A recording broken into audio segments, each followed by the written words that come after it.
우리 기쁜 우리 교회 우리 성도님들은 아마 잘 아시겠지만은 저는 커피를 참 즐겨하는 사람입니다. 이제 그 블랙으로 잘 마시는데 우리 아이들이 항상 그럽니다. 아빠, 아니 어떻게 그렇게 쓴 거를 그렇게 잘 마실 수가 있느냐 그렇게 묻곤 합니다.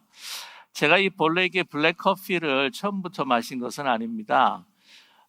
이제 캐나다로 이민 와가지고는 이제 얼마 있다가 이제 대학에서 이제 공부를 하는데 이제 잠을 줄여야 되니까 자꾸 깨워야 되니까 자신을 이제 커피를 이제 막 마시기 시작했습니다. 그래서 거기에 설탕도 붓고 또한 이렇게 크림도 붓고 해서 이렇게 마시는데 이제 시험 치는 때가 되게 되면은 거의 한 하루에 7, 8잔, 많을 때는 9잔까지 마셔본 적이 있습니다. 그러다 보니까 자꾸 이렇게 살이 느는 거예요. 그래서 안 되겠다 싶어서 그러면은 이 크림하고 설탕을 없이 한번 내가 마셔봐야 되겠다. 근데 굉장히 쓴 겁니다. 그래도 내가 이거를 이겨내야지. 그리고 잠을 이겨내야지. 그래서 내가 공부를 해야지. 라고 하는 각오와 결단 하나님께서 잘 도와주신 것 같아요. 그래서 계속해서 이렇게 마시기 시작하니까 이게 맛이 괜찮기 시작한 겁니다. 그래서 이제는 이제 맛으로 또 제가 블랙 커피를 이제 마시게 되는데 제가 캐나다에서 이제 목회할 때 거기에는 또 이 비가 많이 오기 때문에 이 카페가 많아요. 그래서 이제 곳곳마다 카페가 있는데 교회 근처 심호하던 교회 근처에 이제 스타벅스가 있어서 이제 거기서 이제 새벽기도 마치면 가서 이제 부목사님과 같이 커피를 하는데 그때는 제가 어떤 걸 마셨냐면은 여러분 그 벤티 사이즈라고 있어요. 톨 그란데가 있는가 하면은 또 라지가 있죠, 그죠? 근데 제일 큰 거 벤티라고 하는 것이 있는데 거기에 이제 가득 담아서 이제 마십니다. 그것도 굉장히 좀 쓰잖아요, 본래 그 브랜드 자체가. 그래가지고 부목사님이 저한테 물어보는 거예요. 아이 목사님, 어떻게 이제 한국에서 오신 지 얼마 안 되신 분인데, 어떻게 그렇게 쓴 거를 그렇게 많이 마실 수 있습니까?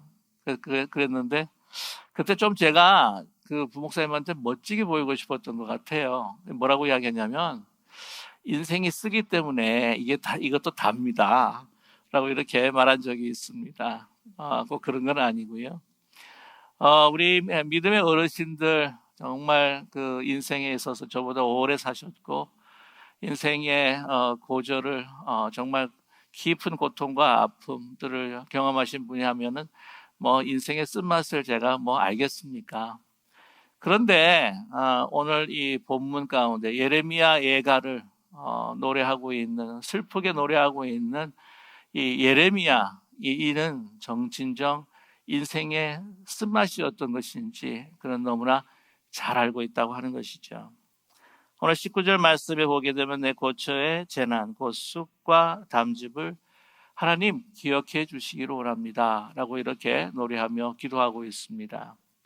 이 쑥, 우리 한국에서의 그 쑥보다도 더 짙은 쓴맛을 가지고 있는 이스라엘 지역에서 찾아볼 수 있는 쑥이라고 합니다. 뿐만 아니라 이 담즙이라고 하는 것은 아시겠지만 이게 쓸개즙이죠. 굉장히 씁니다.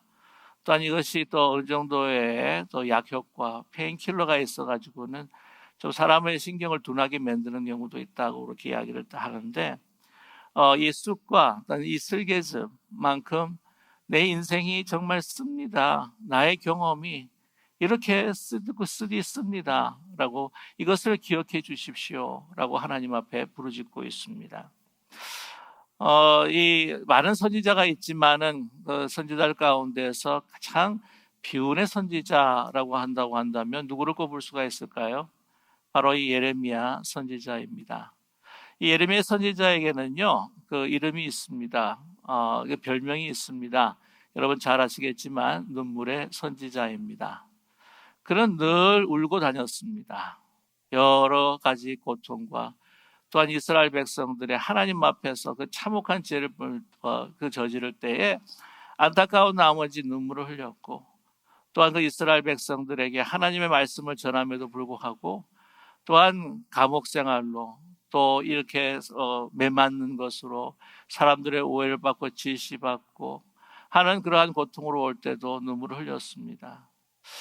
뿐만 아니라 이제 멸망해가는 이스라엘 바라보면서도 통곡을 했고요.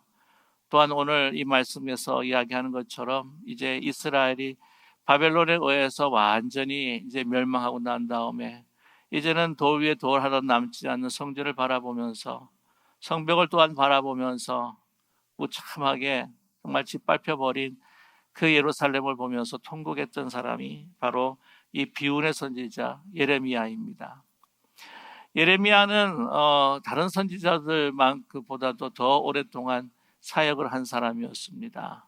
그래서 요시야 왕 때에서부터 맨 마지막 왕 시드기야 왕까지 하나님의 말씀을 정말 힘들고 어려운 고통스러운 상황인데도 불구하고 그는 하나님의 말씀을 전했던 그러한 선지자였습니다. 요시야 왕 때에 이제 종교 개혁으로 인해서 이제 다시 이스라엘이 한번 더 부흥할 수 있겠구나 그러한 그 희망찬 마음을 가졌음에도 불구하고 그 이후로부터 그 후대 왕들이 하나님 앞에 범죄하고 우상 숭배하고 또한 이 백성들은 그에 따라서 또 우상 숭배하는 그러한 하나님 앞에 그 고통과 하나님 앞에 그 수많은 죄들을 저지르는 모습을 보면서 슬퍼했던 그 선지자가 바로 이 예레미야 선지자였다고 하는 것이죠. 예레미야 선지자가 이렇게 비운의 선지자, 이 눈물의 선지자라고 할 것을 극적으로 잘 나타내주는 성경이 바로 이 예레미야 예가입니다. 이 예레미야 예가는 여러분께서 주일날 말씀으로 잘 접하지 못하는 말씀인데 오늘 이 장송곡과 같은 그러한 이 예가 속에서도 오늘 이 가운데에서 이 깊은 절망 속에서도 눈물 속에서도 한 가닥 희망에 정말 그 빛이 비추고 여호와의 인자하심이 우리 가운데 있다고 하는 소망의 메시지를 우리가 들을 수가 있습니다. 예레미야 예가를 여러분께 소개해드리자면 5편의 깊은 슬픔의 노래를 하는 것이 바로 예레미야 예가입니다. 그래서 1장에서 시작할 때도 슬프도다 라고 이렇게 시작을 하고 2장에서 시작할 때도 슬프도다, 그리고 1장에서도 2장에서도 어찌하여 우리의 운명이, 민족의 운명이 이렇게 될 수밖에 없었는가 하며 애곡하는 것이 바로 이 예레미야 예가라고 하는 것이죠. 정말 슬펐습니다. 뭐냐면은 이 바벨론 이 군대들이 이 성을 포위하면서 이제는 그 가운데에서도 굶어 죽어가는 사람들이 속출해가고 이번 심지어는 제사장들도 그 음식을 찾기 위해서 다니다가 혼절하며 아이들도 혼절하며 뿐만 아니라 자기의 젖먹이 아이를 갖다가 정말 인육으로 먹는 그런 고통스러운 그 참혹한 현장들을 이제 바라보면서 뿐만 아니라 예루살렘 성이 함락하고 난 다음에 그 수많은 사람들이 포로로 끌려가고 많은 사람들이 칼에 죽임을 당하고 하는 그러한 정말 애처롭고 고통스럽고 참혹하고 처참한 그러한 광경들을 목격한 이 예레미야가 이 예레미야 예가에서 그는 하나님 앞에 토로하고 슬픈 노래를 부르고 있다고 하는 사실입니다. 그러나 이 전체 1장에서부터 5장 가운데 가장 이 터닝 포인트가 되는 것이 바로 이 중간 부분입니다. 3장 19절에서부터 26절까지 오늘 이 말씀을 보게 되면 깊은 고통 가운데 하나님 앞에 부르짖는 예레미야의 음성을 들을 수도 있지만 그러나 그 음성이 하나님을 찾고 하나님의 인자하심을 기억하면서 다시 우리를 살리실 것이라고 하는 희망의 메시지를 던지고 있다고 하는 것이죠. 오늘 20절 말씀에 내 마음이 그것을 기억하고 내가 낙심이 되었다라고 이야기합니다. 예레미야도 선지자고 또한 믿음의 사람이었지만 흔들릴 수밖에 없습니다. 어떤 예시 가운데에서 아무리 아름다운 꽃이라고 할지라도 흔들리는 꽃이 없겠느냐. 바람에 모든 것이 살아있는 것들은 다 흔들리게 마련이라고 하는 사실이죠. 살아있는 것, 살아있지 않는 것들은 뭐 콘크리트 같은 경우에는 흔들리지 않을지도 모르지만 그러나 이번에도 큰 태풍이 올라왔을 때에 텍사스 쪽에 올라왔을 때 건물도 흔들리고 집도 날아가는 그러한 현상을 보면서 이 예레미야도 많이 흔들리고 절망 가운데에 있을 수밖에 없었습니다. 얼마나 그 고통이 힘들고 낙심이 되었는지 이 예레미야는 하나님 앞에 한 번은 왜 저를 이 땅에 태어나게 하셨습니까? 왜 저를 하나님의 선지자로 부르셨습니까? 그렇지 않았으면 좋았을 것을 이라고 그렇게 고백하는 경우도 있었다고 하는 것이죠. 우리에게 고난과 시련이 오게 되면 우리는 흔들릴 수밖에 없습니다. 아무리 믿음의 사람이라고 할지라도 흔들리는 것이 바로 우리 인간의 모습이라고 하는 것이죠. 낙심이 될 때 우리는 절망할 수밖에 없습니다.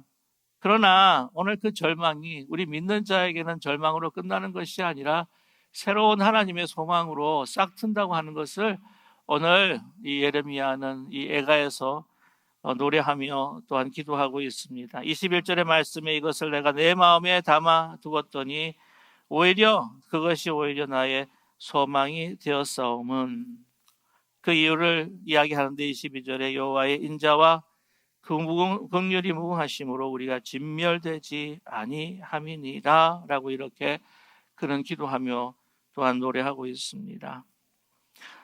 그가 무엇을 담았다고요? 낙심을 내 마음에 담고 그 절망을 내 마음에 두었더니 그것이 오히려 무엇이 되었다고요?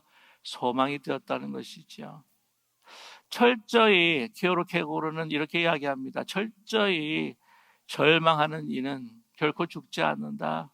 물론 죽음에 이르는 병이 절망이기도 하지만 그러나 철저히 그것도 하나님을 찾게 하는 철저한 자기 절망을 느끼는 자에게는 이제는 하나님의 소망으로 생명으로 돌아온다고 그런 이야기하고 있습니다.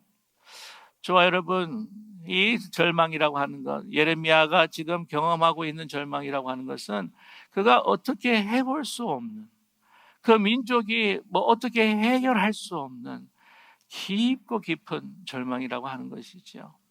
어떤 노력도 어떤 몸부림도 가능하지 않은 그러한 깊은 절망에서 그 마음을 담았을 때에 하나님의 소망을 다시 회복하게 되었다라고 하는 것을 그는 고백하고 있습니다.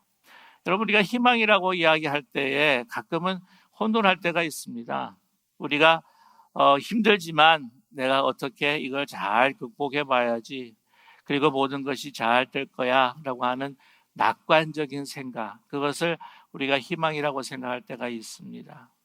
뿐만 아니라 긍정적인 생각, 내가 열심히 하게 되면은 이런 여러 가지 어려운 문제들이 해결이 될 거야 라고 하는 그 긍정적인 생각이 희망이라고 착각할 때가 있다고 하는 것이죠. 그러나 오직 하나님만 바라고 오직 하나님만이 나의 소망이라고 고백할 수 있는 것은 나의 모든 노력과 나의 모든 생각이 아무 소용이 없는, 꼼짝달싹할 수 없는 깊은 절망 속에서 우리는 진정 하나님만이 나의 소망이라고 하는 것을 고백하게 된다고 하는 사실입니다. 저와 여러분 솔직히 한번 이야기를 해보면 우리가 하나님을 가장 절실히 찾을 때가 언제입니까? 내가 내 힘으로 안 되는 깊은 어려움과 문제에 봉착했을 때 하나님을 찾아요. 하나님을 생각하게 됩니다. 믿는 사람도 믿지 않는 사람도 어느 정도의 차이는 있겠지만, 그러나 하나님 앞에 원망을 하든지 하나님 앞에 감사를 하든지 하나님을 정말 내 중심에서 다른 어느 것보다 내 마음 중심에서 생각할 수 있는 때는 바로 고난의 시대라고 하는 것이죠. 고난의 그 순간, 그것도 내가 어찌할 수 없는 그 고난의 순간에 하나님이 나의 생각이 중심이 되어서 어떤 일은 불평하고 원망하고 한탄도 하겠지만 어떤 일은 또한 감사도 할 수 있겠지요. 그러나 많은 이들은 오늘 이 예레미야처럼 바로 감사하기는 힘들다고 하는 사실이에요. 하나님 앞에 한탄합니다. 한탄한 자보다 눈물을 짓습니다. 저희가 모든 일이 참 잘 되고 순조롭게 진행이 되고 할 때 정말 솔직히 말해서 우리 같이 한번 이야기를 나눠보면 얼마나 하나님을 생각을 합니까? 모든 일이 잘 될 때 이것을 더 어떻게 잘해봐야지 하는 나의 어떤 나 중심적인 생각에 사로잡힐 때가 얼마나 많냐고요. 자기 자신에게 도취가 되고 자기 자신의 어떤 잘남을 자랑하기도 되고 정말 잘 될 때 모든 것이 순조롭게 순항할 때에 우리가 얼마나 하나님 앞에 나 자신을 정말 겸손히 내려놓고 중심에 하나님을 생각할 때가 언제 있습니까? 오늘 말씀에 보시면 22절이죠.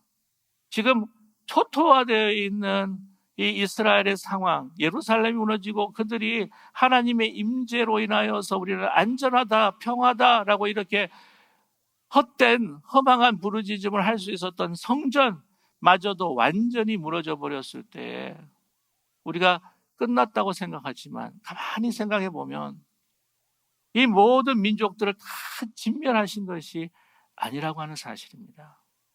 아직도 폐허가 된 곳이지만 하나님의 사람들은 남겨둔 사람이 있고 또한 많은 사람들이 다 붙잡혀가지고 어디로 갔다고요? 바벨론의 포로로 갔지만 아직도 살아남아 있는 사람들, 남아있는 사람들이 있다고 하는 것을 기억하게 되는 것이죠. 진멸되지 아니하였다. 완전히 하나님께서 민족을 말살시키지 않으셨다는 거죠. 이스라엘 백성들이 하나님 앞에 한 짓을 보게 되면 완전히 진멸되고 말살될 수밖에 없었던 행위들을 서슴없지 않고 하나님 앞에 저질렀던 것을 우리는 너무나 잘 성경을 통해서 알고 있습니다. 예레미야는 너무나 잘 알고 있어요. 저와 여러분, 우리가 하나님을 섬긴다, 하나님을 예배드린다, 하나님을 위해서 우리가 봉사한다 하지만 정말 얼마나 하나님만을 생각하고 하나님을 위해서 하나님의 영광만을 위해서 우리가 섬기면 얼마나 섬겼습니까? 우리가 주님을 믿는다 하지만 우리가 얼마나 잘 믿었는지, 얼마나 잘 섬겼는지. 그냥 때때로 주님을 생각하지만 우리 그 다른 모든 시간들은 내 꿈, 내 생각, 내 판단, 내 쾌락, 나의 즐거움, 자기 자신에 몰입해 있고 자기 자신의 도취에 있고 모든 것이 느껴지는 것, 생각되고 판단되고 원하는 것들은 다 내가 원하는 것, 그것이 아니었습니까? 언제 우리 하나님 그렇게 생각을 했나요?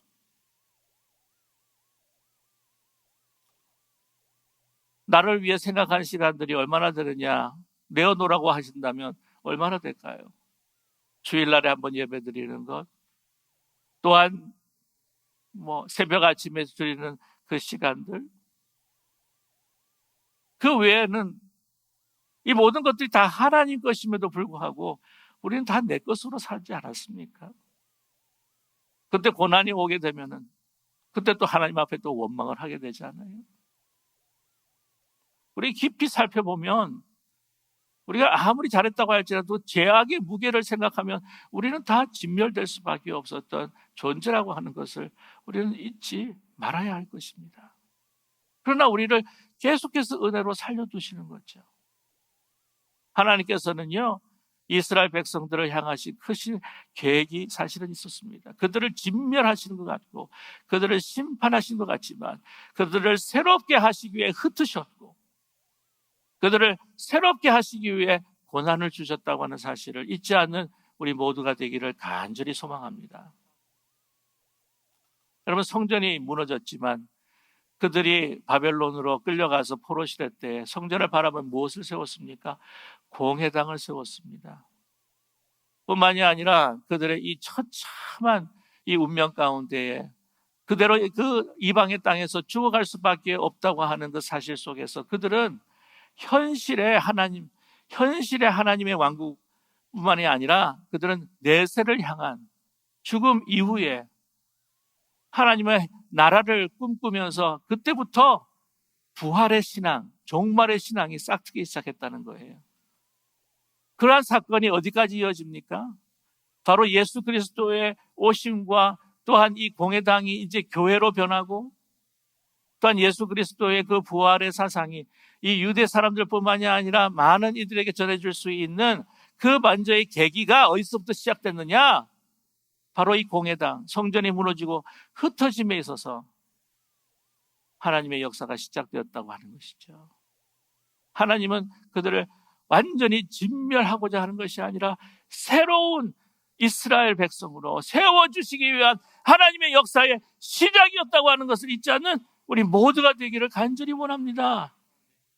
그것을 기억하고 부르짖는 자는 하나님께서 응답하신다는 거죠. 오늘 말씀에 그것을 깨달으니 23절에 이것들이 아침마다 새로우니 주의 성실하심이 크도소이다. 그 마음을 가지고 아침에 일어나니 모든 그 햇살과 그 모든 나에게 비추는 새소리들과 자연들과 이것들이 그 황폐한 속에서 그 돌무더기 가운데 피어나는 꽃 한 송이를 보면서 하나님의 인자하심을 깨닫게 된다는 거죠. 새로워지는. 여러분, 정용복 시인의 희망이라고 하는 시가 있습니다. 바람에 지는 꽃잎을 서러워하지 말자. 꽃잎이 떨어진 그 자리에 열매에 속살은 도들이 서산마루를 넘는 석양을 바라보며 눈물을 흘리지 말자. 내일 아침이면 눈부시게 태양은 다시 떠오르리. 칠흑 같은 어둠 속 폭풍 앞에서도 두려움에 떨지 말자. 이윽고 파란 하늘 저편 찬란한 무지개가 피어나리. 살아있는 모든 것들은 희망의 씨앗을 품고 있다 라고 하는 정용복 시인의 이 희망이라고 하는, 소망이라고 하는 시입니다. 그런 우리의 삶 가운데에 정말 하나님은요, 우리의 숨 같은, 공기 같은 분이시지 않으셨습니까? 우리 가운데 다 계시고 우리와 함께 하시고 우리가 숨을 쉬듯 우리의 생명이셨는데, 여러분 요즘 산불 화재로 인하여서 숨쉬기가 힘들지 않으세요? 요즘 참 저도 좀 약간 고통스러운 것이 자꾸 이게 머리가 아픈 거예요. 이제 신선한 바람이 불고 진압이 되고 이제 공기가 새롭게 다 우리가 새로운 공기가 우리에게 올 때 바로 하나님의 은혜가 바로 이런 것이었구나. 우리는 깨닫게 될 것입니다. 이렇게 우리 가운데 있으셨습니다. 하나님 앞에 잘한 것이 없는데도 불구하고 손이 계산서를 해가지고는 주님 앞에 내어놓으면 너무나도 우리의 죄의 무게가 그 많고 깊은데도 불구하고 하루하루 우리의 손을 붙들어 주시고 인도해 주시는, 우리가 부르짖을 때 응답하시고 우리 가운데 정말 희망과 소망을 주시는 바로 주님의 사랑을 체험할 수 있는 저와 여러분 되기를 간절히 소망합니다. 우리 민족뿐만 아니라 한 사람, 오늘 말씀 가운데도 그가 이야기하고 있지 않습니까? 내 심령이 이르기를 여호와는 나의 기업이시니 그러므로 내가 그를 바라리라. 기다리는 자에게 나 구하는 영혼들에게 여호와는 선하시도다. 사람이 여호와의 구원을 바라고 잠잠히 기다림이 좋도다. 고난의 시간은 이제는 우리가 꼼짝달싹 없이 움직일 수 없다고 할지라도 이제는 그 시간, 내 이 고통 가운데 내 마음 중심에 여호와의 인자하심, 여호와를 담는 그런 순간, 그래서 여호와의 구원하심을 조용히 기다리는, 부르짖고 또한 기다리는 그런 시간이라고 하는 사실을 잊지 않는 우리 모두가 되기를 원합니다.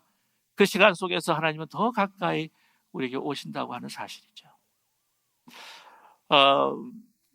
참 올해 벌써 19년째가 되나요? 벌써 내년이면 20년째가 되는데 지난 금요일이 여러분 9월 11일이었습니다. 그렇죠? 911 아직도 기억하시나요? 우리는 그 사건을 우리가 기억할 필요가 있습니다. 아무리 시간이 지났어도 그거는 우리 개인뿐만 아니라 특별히 아메리카라고 하는 이 민족과 나라에 잊을 수 없는 큰 사건이었고, 그것을 통해서 우리는 하나님의 주시는 귀한 그 교훈들을 마음에 새겨야 하는 시간이었기 때문입니다. 그때 당시 그 엄청난 폐허와 또한 정말 이 돌무더기, 이 낙심과 에레미야 예가를 부를 수밖에 없는 상황 속에서도 하나님께서 역사하신 사건들이 뚜렷이 있었다고 하는 것이죠. 여러분, 9.11 난 다음에 그 first anniversary가 되면서 그 뉴욕 그 매거진에서, 여러분 그 타임 매거진에서 아티클을 실었습니다. 어떤 아티클이었냐면은 돌무더기에서 맨 마지막 서바이브 한 사람, 이 구출해 난 사람에 대한 이야기였는데요. 사진 한번 보여주시면 저네일 구스만이라고 하는 분입니다. 그 돌무더기에서 제일 마지막 구출했던 그러한 여성인데, 그 여성에 대한 이야기가 타임 매거진에 이제 실린 적이 있습니다. 이분이 이제 그 노스 타워죠, 북쪽 타워에서 그 일을 당할 때에 이제 비행기가 충돌했다고 하는 사실을 알고 64층에서부터 이제 내려옵니다. 막 정신없이 내려오는데 이 빌딩이 무너져 버리고 말아요. 무너지게 되는데 정말 이것도 기적과 같은 일인 것이, 무너지는 돌무더기 가운데에 이게 갇혀버렸는데, 소위 말하는 여러분 말 들었지만 에어파켓이라고 하는 거 아시죠? 그 공간이 생긴 것입니다. 오른쪽 다리는 무거운 시멘트에 완전히 짓눌려 버렸고, 그 다음에 이 여러 가지 이 조각난 그러한 그 빌딩의 그 부분들 가운데 이 머리가 어느 정도 이렇게 갇혀버리고 만 거예요. 한쪽 팔은 다쳤고 한쪽 손만 좀 자유로운 겁니다. 근데 여기서 27시간이죠. 27시간 동안 거기에 이제 갇혀 있었는데, 그녀가 이제 갇혀 있으면서 뭐 깜깜하고 어떻게 할 수 없는 상황 가운데, 그녀가 그 일을 당하기 전에 자신의 삶의 어떤 공허를 느끼고 결핍을 느끼면서 이제 교회를 나가기 시작을 했다고 합니다. 하나님을 찾기 시작했던 거죠. 그러는 가운데 일을 당하니까 어떻게 하냐면, 내가 기도해야 되겠다라고 하나님 앞에 막 구원해 달라고 막 기도를 하는 거예요. 그러다가 이제 정신이 막 없어져 가지고는 이제 혼절해 버리고, 다시 이제 깨어나자마자 다른 생각하지 않고 계속해서 하나님을 바라보며 기도하는 겁니다. 기도하다가 그 다음에 다시 또 혼절하고, 또 일어나면 또 기도하다가 다시 혼절하고, 이렇게 하는데 이제 9월 이제 12일 한 거의 정오 가까운 때에 이제는 너무 이제 삶의 소망을 이제는 저버리고, 이제 나는 이제는 죽었구나 하는 상황 가운데 소리가 들리더라는 거예요. 소리가 들면서 불렀답니다. 나 여기에 있다고. 그래가지고 그 사람이 못 들을 줄 알고 못 듣는가 싶어가지고는 이 손 가지고는 옆에 있는 그 부러진 그 계단을 갖다가 막 쳤다고 합니다. 그것들이 한 사람이 이게 밑으로 내려오더래요. 내려와가지고는 빛을 비췄는데 빛이 보이냐? 그러니까 빛이 보이지 않습니다. 그러면은 내가 손을 내밀 테니까, 이제 구조대원들이 올 거니까 내가 손을 내밀 테니까 내 손을 잡으라고. 그래서 내 손을 내가 그 구조대원들이 당신을 구조할 때까지 내가 이 손을 내가 놓치지 않겠다고. 내가 당신과 항상 함께 하겠다고. 그리고 내 이름은 폴이라고. 그러면서 손을 잡더래요. 딱. 그래서 만약에 손을 쭉 내밀어 가지고 손을 이렇게 딱 잡는데, 손을 잡는 순간에 정말 자기가 예상하지 못했던 한없는 그 평강과 그 마음의 그 용기와 믿음이 샥 하고 마음속에 들어오더라는 겁니다. 그래가지고는 한창 잡고 있었대요. 그러니까 막 구조대원들이 구조하느라고 막 이게 몰려들기 시작한 거죠. 그러면서 구조대원들이 이제 돌무더기를 막 이게 꺼내기 시작을 하는데, 이제 그 사람은 이제 그 손을 놓고 이제 가버리게 된 겁니다. 그러고 난 다음에 이제 구조가 됐죠. 근데 너무 많이 다친 거예요. 그래서 병원에 실려가서 이제 4번 수술을 하고 재활치료하는 가운데에서 이제 11월 7일 날 이제 퇴원을 하면서, 그녀가 작심했던 것이 있다고 합니다. 뭐냐면은 그 전에 작심했던 것이 뭐냐면은 내가 라저라고 하는 사귀는 친구가 있었는데, 남자친구가 있었는데 내가 결혼하리라. 그리고 결혼하면서 내가 세례를 받으리라. 그 교회에서 세례를 받으리라. 그리고서 병원에서 다짐했던 것이 뭐냐면은 내 이름이 폴입니다라고 했을 때에 이 얼굴을 보지는 못했대요. 왜냐하면 막 이렇게 막 흙에 묻혀져 가지고 눈을 잘 뜨지 못해 가지고. 근데 뭘 하나 작정을 했냐면은 그 이름을 계속해서 이 속에서 담아 가지고는 외운 게 뭐냐면 내가 나가면 그 사람한테 정말 고맙다고 내가 인사할 것이다 하고 그 이름을 계속해서 뇌까리면서 애우고 있었던 거예요. 그리고 난 다음에 결혼하고 이제 근데 이제 결혼하기 전에, 표현하기 전에 인터뷰하러 그 구조했던 그 팀장과 함께 이 인터뷰하러 이제 신문스 기사들이 이제 오지 않았겠습니까? 이제 왔는데 쭉 자기 이야기를 하면서 뭐라고 이야기했냐면은 그 손 붙잡은 사람이 있는데 폴이라고 하는 사람이 나를 잡아줬다. 혹시 그 팀원 중에 폴이라고 하는 사람한테 감사하고 싶은데 어디 있느냐라고 했더니 그 팀장이 하는 이야기가 그런 사람이 없었다는 거예요. 그런 폴이라고 하는 이름의 그 팀원이 없다. 그래서 하도 이상을 해가지고 분명히 폴이라고 하는 걸 내가 계속해서 기억하고 있었는데 고맙다고 하기 위해서. 근데 나중에 인터뷰를 많이 하지 않았겠습니까? 방송국 가도 그렇고 텔레비에 나와서도 자기 이야기를 쭉 하는데 분명히 자기 구조가 되기 전에 손을 잡아준 사람이 있었다는 거예요. 그 사람이 좀 나와줬으면 좋겠다. 좀 전화를 걸고 연락을 좀 해줬으면 좋겠다. 정말 내가 고맙고 감사한 마음을 정말 알리고 싶은데 만나고 싶다. 몇 번씩이나 그렇게 인터뷰를 하고 텔레비에 가서 이야기했는데도 나타나지는 않는 거예요.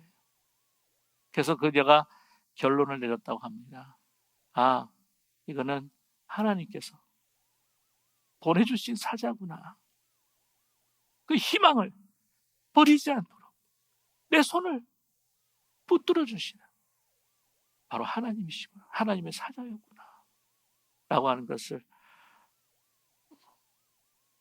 그녀가 깨달았다고 하는 것이죠.